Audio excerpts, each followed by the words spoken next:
बिस्मिल्लाहिर्रहमानिर्रहीम। अस्सलामु अलैकुम वरहमतुल्लाह।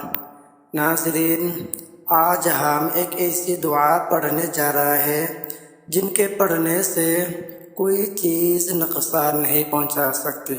हज़रत इब्बान इब्न उस्मान रज़ियल्लाहु तआला अन्हु से रवायत है कि मैंने अपने वालिद को कहते सुना कि रसूलुल्लाह सल्लल्लाहु अलैहि वसल्लम ने फरमाया, जो बंदा सुबह और शाम 3-3 मरतबा ये दुआ पढ़ लेगा उसको कोई चीज़ नुकसान नहीं पहुंचा सकती।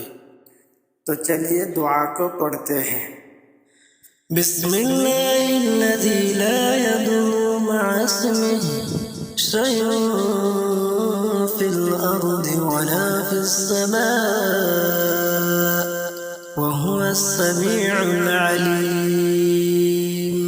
बिस्मिल्लाहिल्लज़ी ला यदुर्रु मअ इस्मिही शैउन फिल अर्दि वला फिस समाअ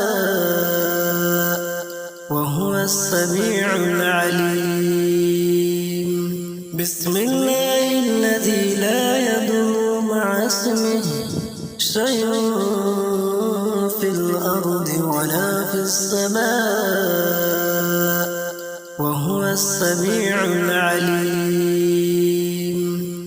जिनकी तर्जुमा है, मैं सुबह और शाम उस अल्लाह का नाम लेता हूँ जिसके नाम की बरकत से ज़मीन व आसमान में कोई चीज़ नुकसान नहीं दे सकती, और वो अल्लाह सुनने वाला जानने वाला है।